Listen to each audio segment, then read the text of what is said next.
Ya Allah.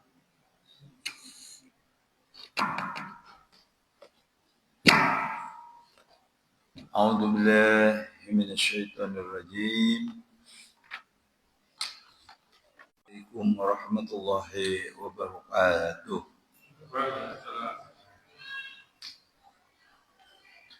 Bismillahi walhamdulillah wal khairu wa syarru masyiatillah.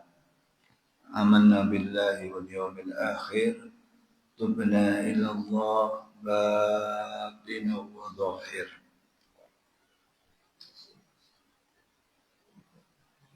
Alhamdulillah alladzi an'ama alaina wa hadana ala dinil Islam. Allahumma salli wa sallim wa barik ala habibina wa syafi'ina wa qurrati a'yunina rasulikal karim Muhammad ibn Abdullah sayyidil arabi wal ajami wa ala alihi wa ashabihi wa auladihi wa dhurriyyatihi wa ahli baitihi ajma'in. Amma ba'du, assalatu wassalamu bi'adati ma fil ilmi la alayka wa la alika ya sayyidi ya Rasulullah akisni syari'an bi'izzatillah. Rabbi syrah li sadri yassir li amri wahlul 'uqdatam min lisani yafqahu qawli. Radina billahi rabba wa bil islami dina wa bi Muhammadin nabiyya wa rasulah. Rabbana zidna ilma warzuqna fahma. La haula wa la quwwata illa billahil aliyyil azim. Ketua Takmir yang dimuliakan Allah Subhanahu wa taala, segenap jamaah Bapak Ibu yang dimuliakan Allah Subhanahu wa taala, marilah kita awali pengajian kita ini ucapan alhamdulillahirabbil alamin, ucapan syukur kita dumateng ngarsanipun Allah Subhanahu wa taala yang telah banyak memberikan limpahan rahmat dan nikmat kepada kita semua, sehingga pada hari ini kita bisa bertemu kembali dalam pengajian rutinan ini. Insyaallah kita dalam keadaan sehat walafiat. Bapak Ibu yang sebelumnya adalah membahas tentang fi fadilati la ilaha illallah, di dalam keutamaan la ilaha illallah. Materi ini la ilaha illallah yang telah kita bahas sebelumnya adalah huruf memiliki lafaz yang memiliki 12 huruf. La ilaha illallah. La ilaha illallah adalah yang ditujukan kepada Allah. Itulah sebabnya lafaz la ilaha illallah ini dinamakan an-nafi wal isbat. Jadi kalimat nafi wal isbat. Jadi nafi itu artinya meniadakan, isbat itu menentukan. Meniadakan maksudnya tidak ada Tuhan yang berhak untuk disembah. Nah, kemudian wajib kita menentukan illallah, kecuali Allah. Itu namanya isbat, sidang isbat. Jadi sidang untuk menentukan. Jadi makanya la ilaha illallah itu dinamakan nafi isbat. Memang jumlahnya itu 12. Bahkan juga ungkapan berikutnya yang tertuju kepada Rasul Nabi kita Muhammadur Rasulullah itu juga jumlahnya 12.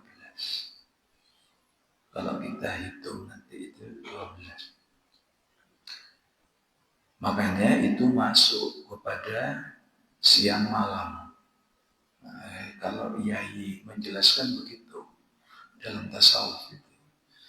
Jadi la ilaha illallah Muhammadur Rasulullah itu masuk pada siang malam. Nah makanya bulannya itu 12. Tidak ada lagi bulan ke-13. Tidak ada. Makanya bulan itu 12 akhir. Maksudnya di akhir itu jangan lupa membawa 12. Itu loh maksudnya.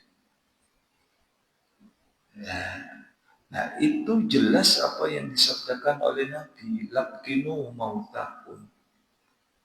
Bila ilaha illallah. Tuntunlah orang-orang yang akan mati dari kerabatmu, orang tuamu, temanmu atau siapa. Bila ilaha illallah. Dengan huruf yang 12 itu. Karena itu akhir. Waman kana akhiru kalamihi, siapa yang akhir. Nah begitu. Jadi 12.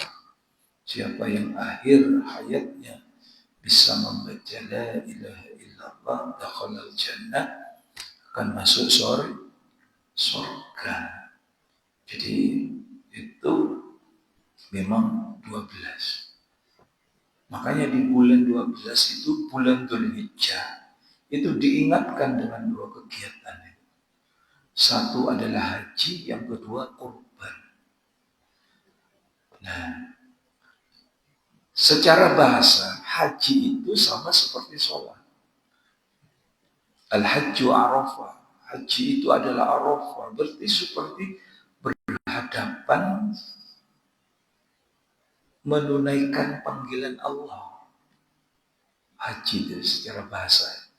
Kalau secara syariat ya itu ada rukunnya, ada wajibnya itu. Jadi al-hajju itu maksudnya kita naik memenuhi panggilan Allah. Seperti sholat. Jadi orang sholat itu dipanggil dengan Allah. Makanya inni wajjahtu wajhiya. Sesungguhnya aku menghadapkan wajahku kepada Zat yang Maha yang menciptakan. Itu hakikatnya sama, haji sama sholat. Jadi dipanggil. Karena dipanggil berarti belajar mati. Makanya ditaruh di 12. Berbicara tentang kematian. Itu berjamaah. Nah, jadi kita sholat itu belajar mati. Karena dipanggil dengan Allah. Gitu. Jadi kalau ada muadzin manggil itu ya bukan panggilannya muadzin. Itu kan panggilannya Allah. Disuruh kita menghadap laporan. Cuma kembali lagi. Gitu.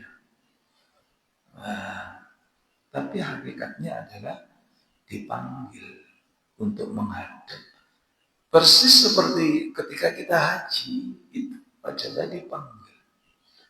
Ketika ada saudara-saudara kita yang mungkin mengundang kita, pesan-pesan dan sebagainya, kula alhamdulillah sakit dipun timbali menunaikan ibadah haji kalian Allah. Itu kan dipanggil menghadap Allah. Itu makna bahasanya. Nah, cuma kalau yang dipanggil beneran mati itu nggak kembali lagi itu. Nah, makanya sholat sama haji itu dalam hadis Nabi, mutu qabla anta mutu. Matilah engkau sebelum engkau mati beneran. Berarti belajarlah mati. Gitu. Makanya kalau sholat kita belajar mati, makanya butuh khusyuk karena berhadapan sama Allah. Nah, belajarlah mati sebelum engkau mati beneran. Ya sholat. Jadi orang kalau nggak sholat, dia nggak ingat mati, nggak mau belajar mati. Nah, kalau haji mungkin juga terikat karena haji itu adalah ibadah maliyah. Wal badaniyah, haji itu adalah ibadah harta sama ibadah badan. Badannya kuat tapi nggak punya harta. Tapi kalau sholat itu bukan maliyah. Kalau kita sholat itu ditarik uang kan nggak ada. Cuma modal fisik kita, makanya sholat itu semuanya wajib. Kalau haji kan untuk yang mampu. Tapi pada hakikatnya sholat sama haji itu artinya memenuhi panggilan Allah secara bahasa. Tetapi kalau secara syariat sholat itu aqwalun wa af'alun muftatahatun bitakbir wa muhtatamatun bitaslim. Kumpulan ucapan, bacaan-bacaan dan perilaku-perilaku yang diawali dengan takbir dan diakhiri dengan salam. Itu kan makna sholat secara syariat. Jadi secara bahasa artinya memenuhi panggilan Allah. Berarti kita namakan belajar. Makanya gandengannya dengan untuk mendekatkan diri kepada Allah itu korban. Secara umum kita sholat itu mengorbankan diri kita. Kita sedekah secara umum itu mengorbankan. Kita jadi pengurus masjid, sabar, itu pengorbanan. Itu korban. Jadi kematian harus diiringi dengan pengorbanan. Itu maksudnya. Itu ada di bulan Dzulhijjah. Simbol semuanya itu kalau kita ungkap. Termasuk puasa dan sebagainya. Nah, tetapi korban kalau secara syariat adalah penyembelihan hewan khusus. Hewannya juga ditentukan kan begitu. Bisa onta, bisa sapi, bisa kambing, atau bisa kibas, nggak bisa dengan ayam, nggak ada. Apalagi dengan telur, oh ya nggak ada, gitu kan ya. Nggak bisa, walaupun ada hadis itu yang dihubungkan dengan Nabi dengan datang ke Jumatan, itu beda itu. Nah hadisnya gimana Ustaz? Kok ayam juga ada yang masuk korban begini?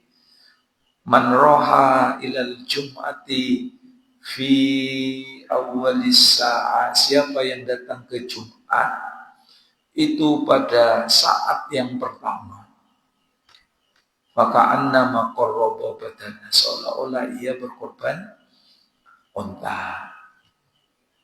Wa man roha fi sa'ati saniyah. Siapa yang berkorban, nah, siapa yang datang ke Jumatan, ke masjid itu pada saat kedua, maka nama qarraba bakar, seolah-olah ia berkorban sapi. Wa man roha fi sa'ati salisa, yang datang pada urutan ketiga seperti ia berkorban kibasyan akron, yaitu kambing. Wa man roha fi sa'atil rabi'ah, yang datang urutan keempat, gitu. Bahkan nama ahda dajjal, maka seolah-olah ia berkorban ayam. Tapi Jumat itu bukan dihubungkan dengan Dzulhijjah. Waman roha ilal masjidi fi sa'atil khamisah, faka'annama ahda baydok, yang datang urutan kelima, maka seolah-olah ia berkorban telur. Nah, gitu. Nah, terus setelah hadis itu gimana? Wa idza kharajal imamu ilal mimbar, maka ketika imam itu telah menuju mimbar, tuyadus suhufu, catatan dihentikan, wa rufi'al aqlam, buku ditutup, wa yajtami'ul malaikatu yastami'una dzikra 'indal mimbar, malaikat semuanya masuk ke masjid mendengarkan khutbah. Faman ja'a ba'da dzalika, maka siapa orang yang datang ketika sudah imam sudah khutbah, sudah naik mimbar, maka annama faka'annama ja'a lihaqqis shalah. Dia hanya datang untuk sholat, laisa lahu fadlun alaihi syai', dia tidak akan mendapatkan apa-apa. Ini ngaten iki. Iku hadis sahih niku. Bukhari Muslim muttafaqun alaih. Nah, jadi jamaah Bapak Ibu yang dimuliakan Allah Subhanahu wa taala. Jadi di Jumatan niku si malaikat niku ada di pintu niku nyatet kedatangannya awake dhewe. Kan lepon imam niku naik mimbar niku pun ditutup pun. Sing takon niku surat hitung. Surat kehitung. Ya ayyuhalladzina amanu idza nudiya lis-sholati min yaumil jumu'ah fas'au ila dzikrillah wa dzarul bai'. Peringatin itu. Kalau sudah adzan tinggalkan semua yang berbau dunia. Wa dzarul bai', tinggalkan semua. Nah, ini hubungannya dengan hadis. Nah, ada jamaah yang tanya, urutan yang pertama itu mulai kapan? Nah, niku mulai sahabat nih. Jadi mari subuh niku pun budal ya, di Bukhari ini. Jadi urutan yang pertama niku mari subuh niku budal. Dan sing berpendapat jadi terbit matahari itu berangkat. Nah, ini diurut. Si awake dhewe niki kira-kira urutan kepiye.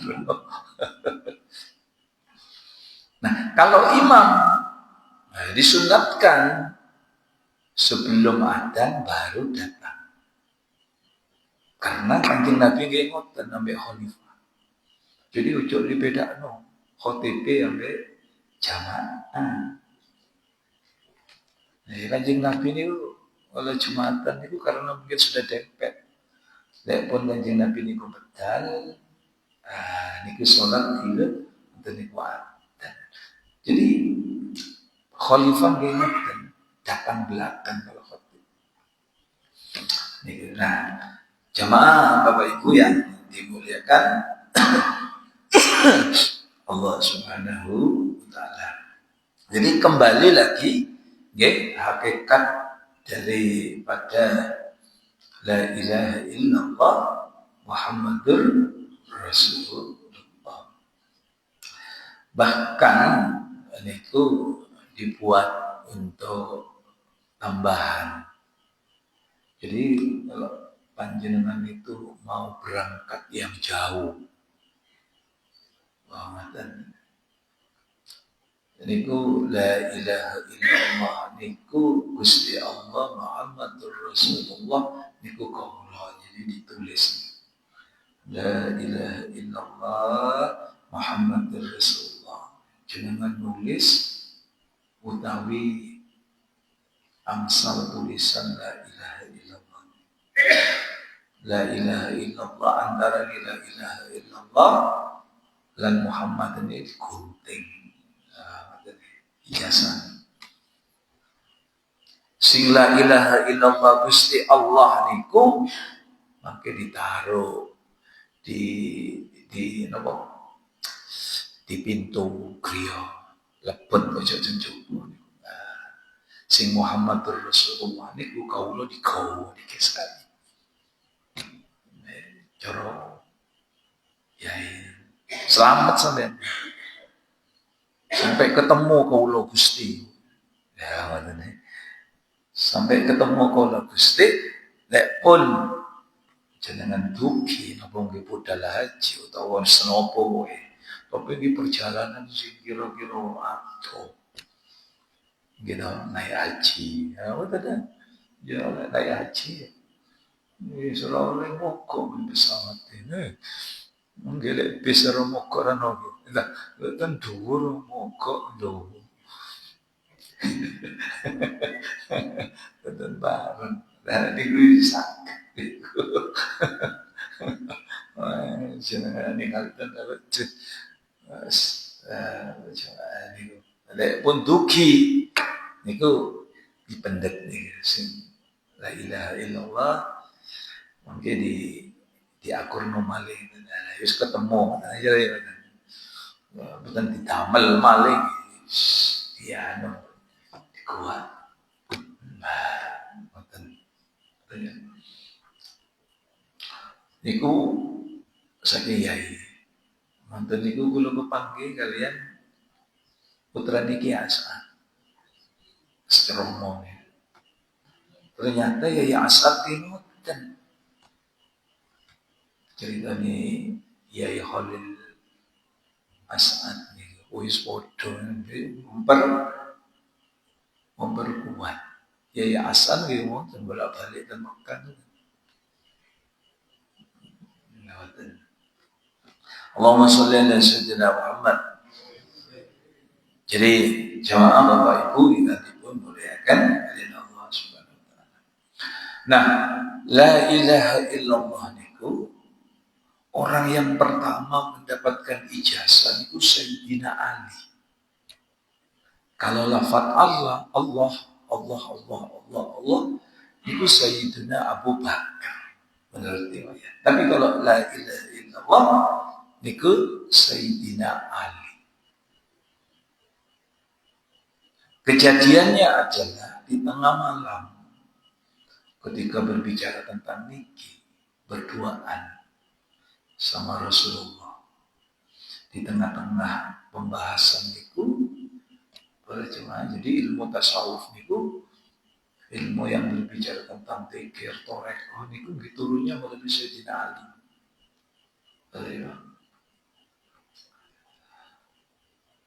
Sayyidina Ali niku tanya,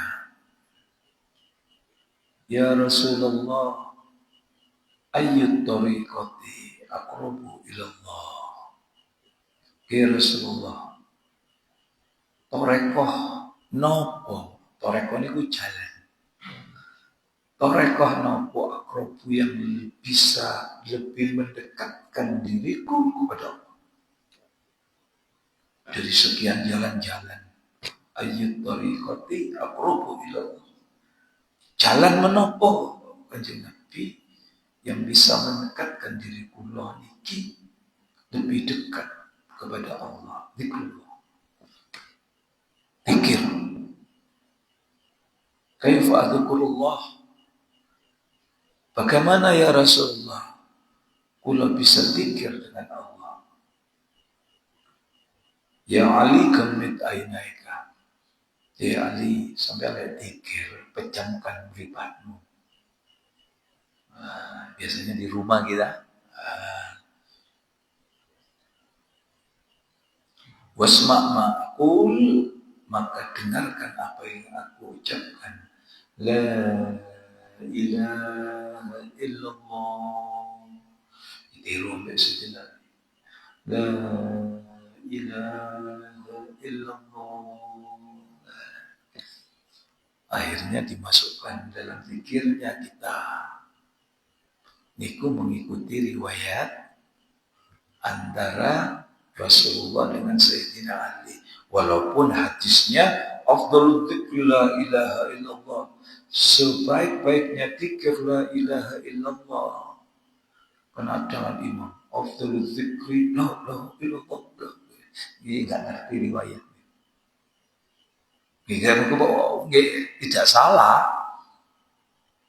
Jadi makanya dipraktekkan sama NU dan Sunnah wal Jamaah. Afdhalul dzikri la ilaha illallah jenengan derek. La ilaha illallah. Nah, kami ingatkan kalau kita lihat masjid-masjid di Lowok Warung itu hampir semua jamaah mengikuti la ilaha illallah setelah imam. Hampir kalau itu. Tapi juga ada masjid yang si imam la ilaha illallah bareng saya isi monggo. Tapi riwayatnya dan mengapa dimasukkan di dalam zikir? Karena ketika Sayyidina Ali tanya tentang zikir seperti itu. Nah, makanya ketika pertanyaan Sayyidina Ali itu ada kata-kata ayyut tariqati. Torekoh apa ya Rasulullah? Jalan apa?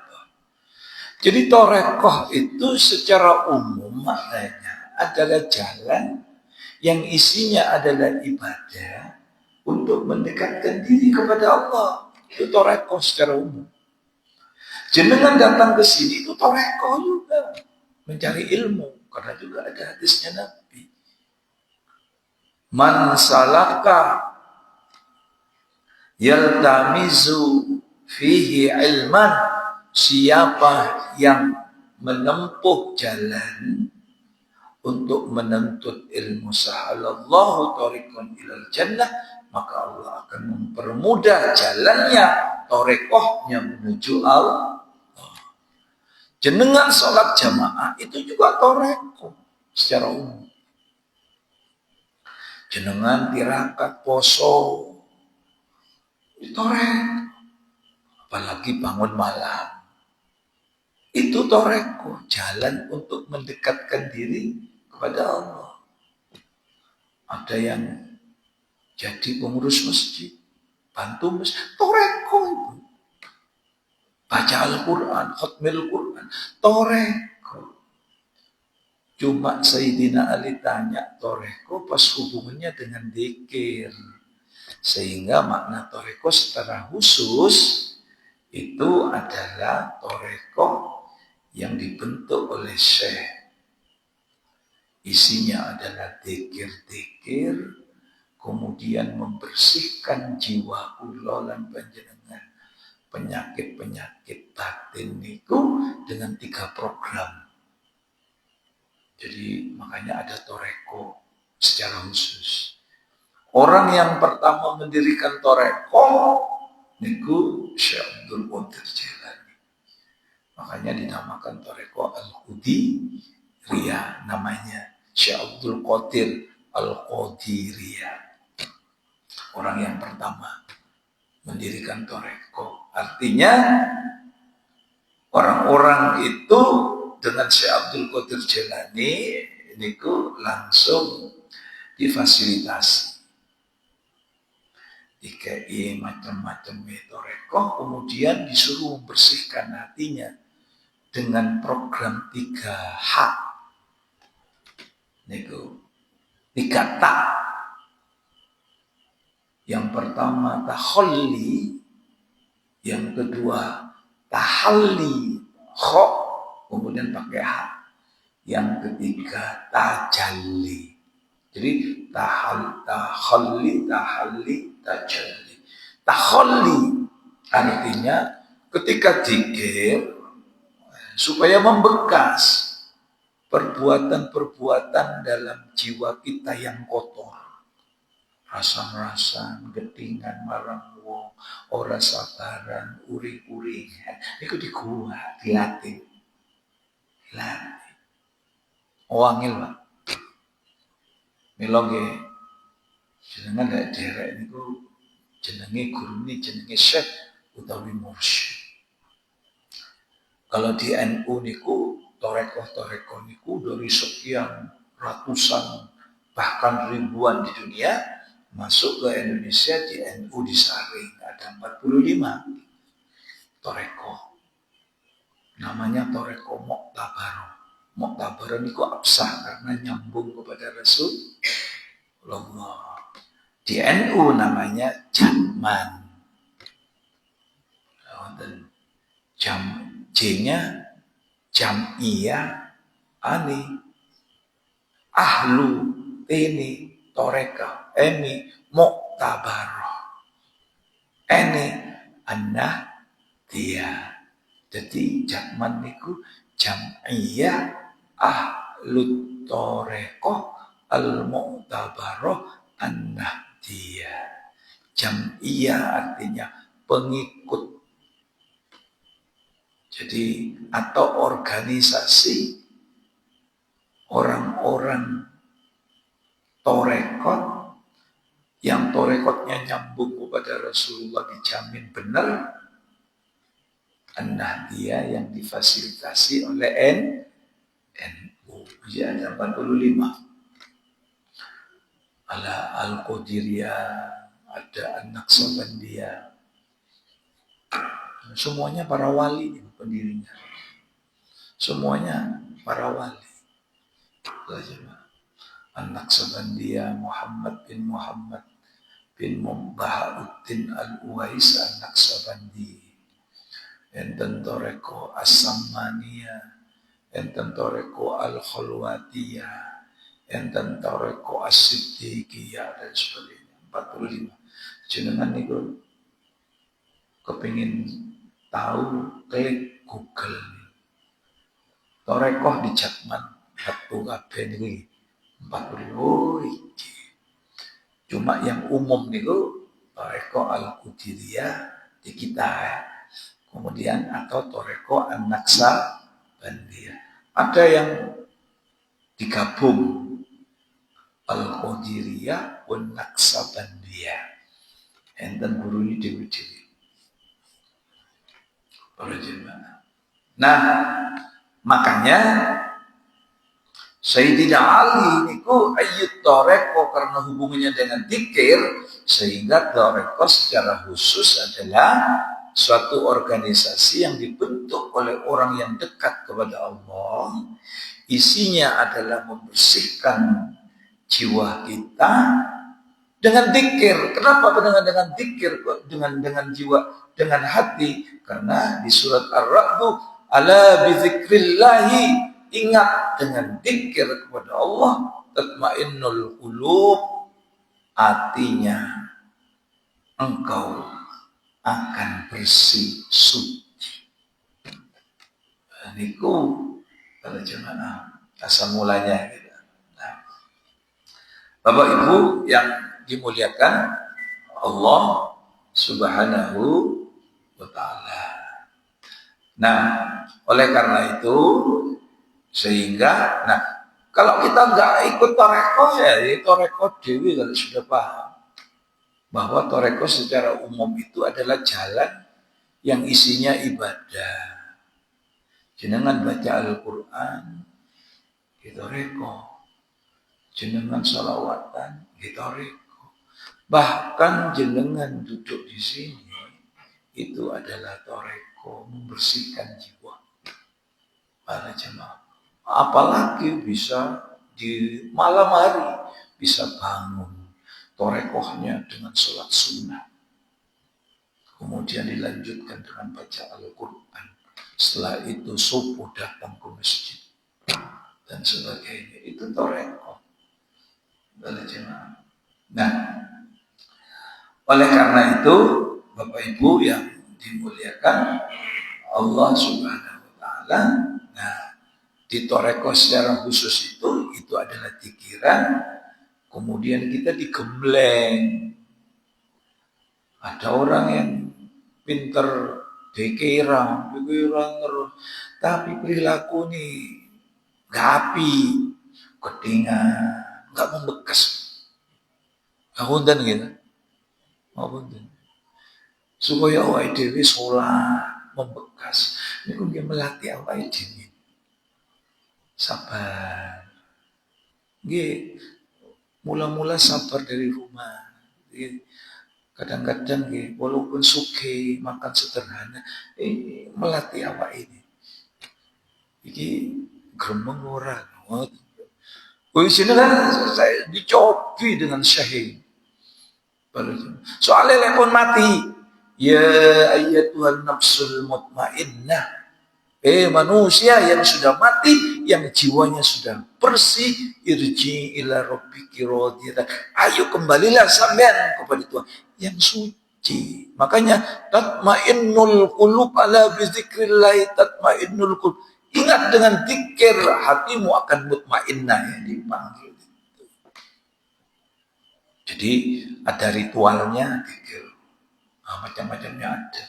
Tapi yang berat itu nopo perilaku awake dhewe niku. Satu, takhalli niku membuang sifat-sifat yang jelek, proses. Sing biasanya rasa-rasa, mulai ini pun dikurangi. Kumpul-kumpul sing ora pena, kira-kira ora manfaat. Jadi kurangi. Niku yang akan melunturkan ibadah awake dhewe. Iya kumpul hasad, hati-hati sampean.